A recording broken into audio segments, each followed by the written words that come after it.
नमस्कार दोस्तों, स्वागत है आपका BHU वर्ल्ड में। मैं हूं आपका दोस्त संदीप कुमार। दोस्तों, पिछले कुछ दिनों से मैं एक आपके सामने संजीवनी एपिसोड लेकर के आया हूं, जिसके अंतर्गत BHU BA एवं सोशल साइंस के प्रश्नों को डिस्कस करता हूं, उससे संबंधित टिप्स आपके सामने देता हूं। तो दोस्तों, यह उसी संजीवनी एपिसोड की अगली कड़ी है। आप हमारे वीडियो को देखें और इससे महत्वपूर्ण जानकारी हासिल करें। यदि आप हमारे टेस्ट सीरीज को ज्वाइन करना चाहते हैं तो आप हमारे BHU वर्ल्ड की वेबसाइट को विजिट करें।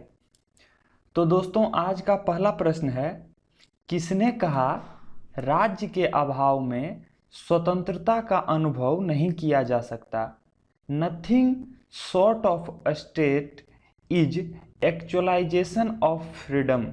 दोस्तों, इस तरह के कई ऐसे टर्म हैं जो खास करके अर्थशास्त्री या दार्शनिक के द्वारा दिया गया है।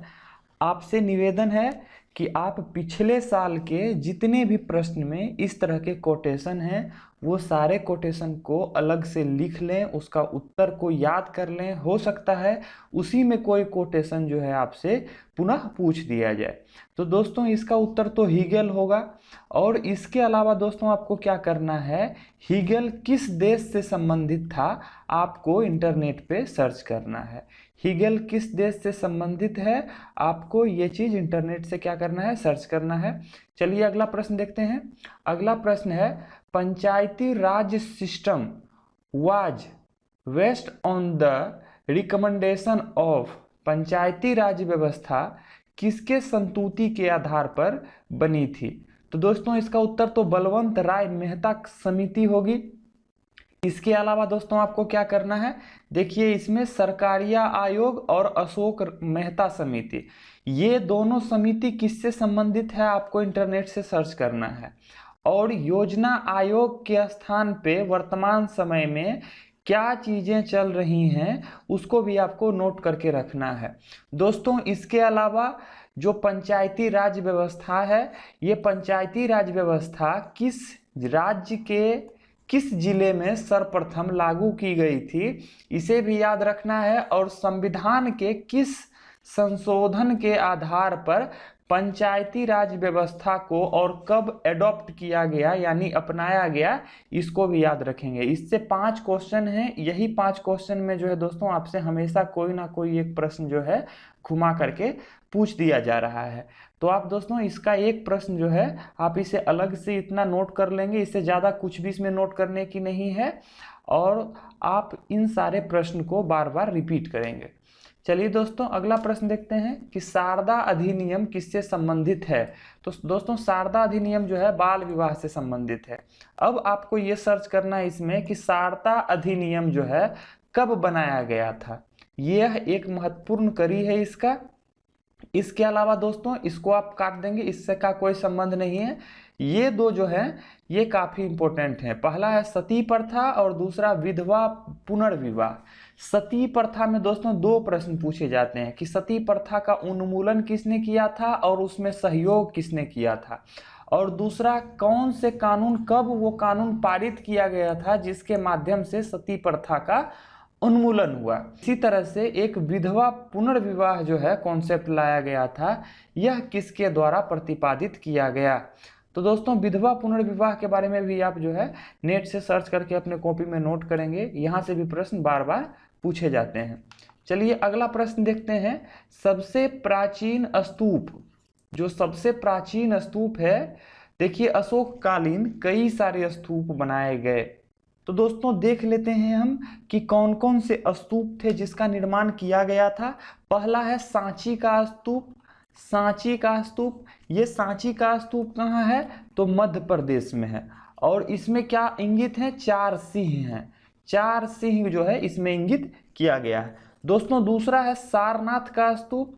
सारनाथ का स्तूप कहाँ है, तो ये उत्तर प्रदेश में है। और इसमें क्या है, इसमें भी 4 सिंह हैं।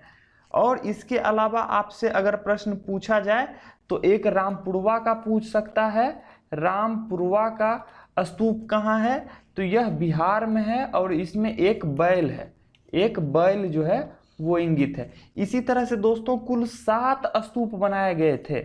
कुल 7 अशोककालीन जो है स्तूप का निर्माण किया गया था। बस संख्या आप याद रखेंगे, संख्या से ही आपका काम चल जाएगा। और रामपुरबा में एक जगह पे एक बैल मिला था, और बिहार में ही दूसरे जगह जो है एक और रामपुरबा का स्तूप मिला है, जहां एक सिंह मिला है, एक सिंह मिला है।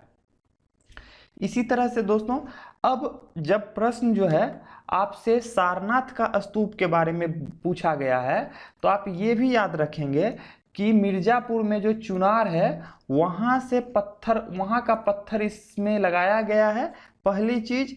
और इसमें जो है अवांगमुखी कमल यानी कमल का जो उल्टा भाग होता है वो है, एक चक्र है, दूसरा दोस्तों एक पशु की आकृति है, और चौथा क्या है, 4 सिंह है। तो इस तरह से जो है ये प्राचीन स्तूप हैं दोस्तों। यही प्राचीन स्तूप के माध्यम से भारत का राष्ट्रीय चिन्ह, कौन सा चिन्ह, राष्ट्रीय चिन्ह, राष्ट्रीय चिन्ह जो हमारा है उसको अलंकृत किया गया। चलिए अगला प्रश्न देखते हैं। अगला प्रश्न क्या है कि भारतीय राजनीति में सर्वोदय शब्द, दो सर्वोदय टर्म्स हैं, वो टर्म जो है का प्रयोग सर्वप्रथम किसने किया। देखिए ये पॉलिटिकल साइंस का है प्रश्न, और पॉलिटिकल साइंस में आपसे सर्वोदय शब्द के बारे में पूछ रहा है। तो दोस्तों ये मोहनदास करमचंद गांधी यानी महात्मा गांधी के द्वारा दिया गया टर्म है। इसके अलावा दोस्तों 2 व्यक्ति और है, 3 व्यक्ति इसमें ऑप्शन में। विनोबा भावे किस चीज से संबंधित हैं, आप इसे भी नोट करेंगे। राधा कमल मुखर्जी किससे संबंधित हैं, ये भी आप नोट करेंगे।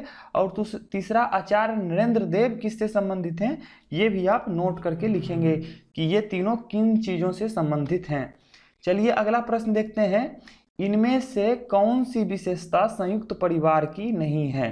संयुक्त परिवार की एक प्रमुख विशेषता होती है, उन विशेषता के अंतर्गत इनकी सामान्य रसोई, संयुक्त संपत्ति और सामान्य देवता, यानी कि जो रसोई है वो एक साथ रहते हैं सभी लोगों के, संपत्ति जो है वो भी एक साथ रहती है, उसी में सभी लोग अपना जीवन यापन करते हैं, और जहाँ पूजा पाठ का स्थान होता है वो भी पूजा पाठ का एक ही स्थान होता है, वहीं सभी लोग जो है आराध्य करते हैं।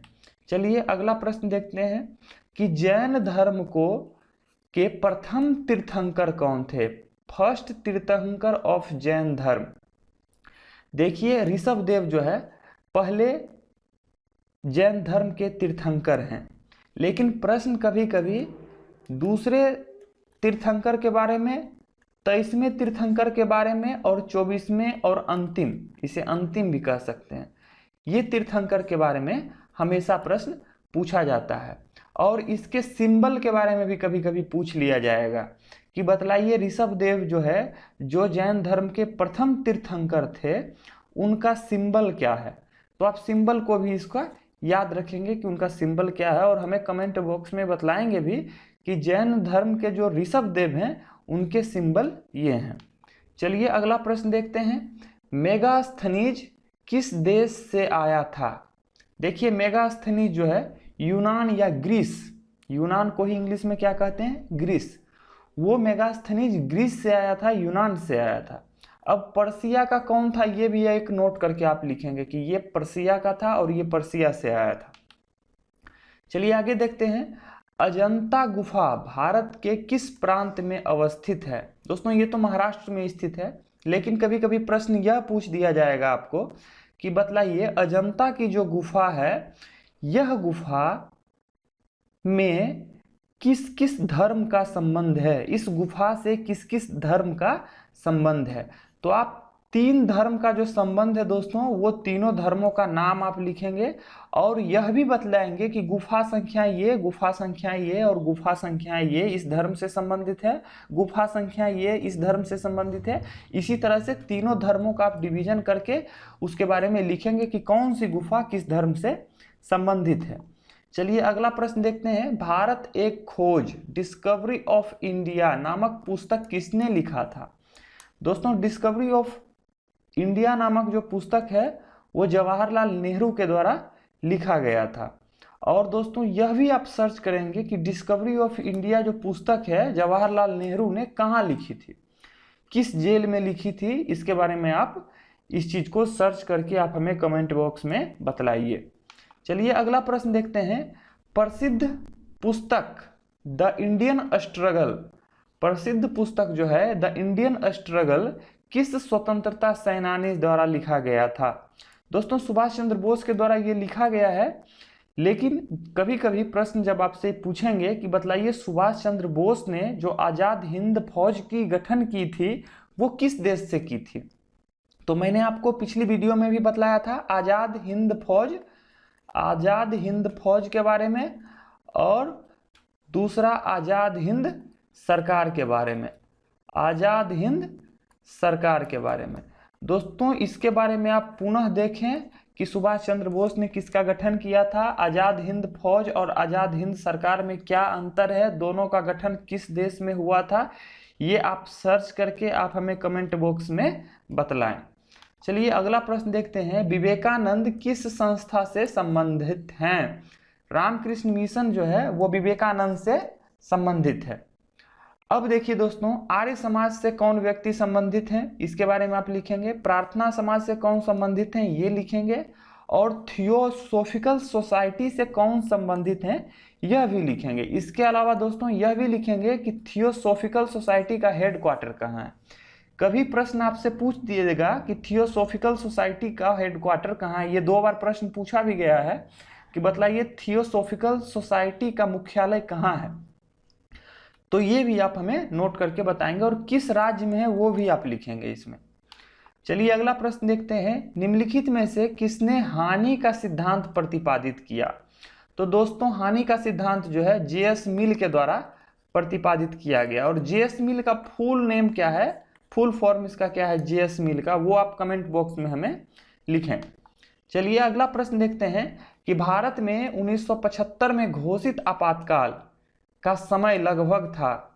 दोस्तों टाइमिंग पीरियड को लेकर के हमेशा प्रश्न पूछा गया है कुछ ना कुछ, और जो विकल्प इसमें दिए हुए हैं सारे विकल्प गलत हैं, तो इसलिए दोस्तों आप इसका एग्जैक्ट समय देख लें कि 20 महीना 26 दिन लगा था, और कब से कब लगा था ये आप हमें कमेंट बॉक्स में लिखें कि आपातकाल जो है 1975 में किसने लगाया था ये लिखना है, उसके बाद कब से कब लगा था। मैंने समय आपको बतला दिया 20 महीना 26 दिन, यानी लगभग 21 दिन जो है 21 महीना आपातकाल लगा था, और आपको कमेंट में लिखना है कि किसके द्वारा लगाया गया था और कब से कब आपातकाल लगा था, और ये कौन सा आपातकाल था ये भी लिखना है। क्या ये वित्तीय आपातकाल था, ये भी मैंने आप एक प्रश्न चिन्ह दे दिया हूँ, क्या ये वित्तीय आपातकाल था, आपको ये लिखना है कि क्या वित्तीय आपातकाल था या नहीं था, इसे वित्तीय आपातकाल कहेंगे या नहीं कहेंगे, और भारत में कुल वित्तीय आपातकाल कितनी बार लगी है, वित्तीय आपातकाल कितनी बार लगी है, ये भी आपको लिखना है।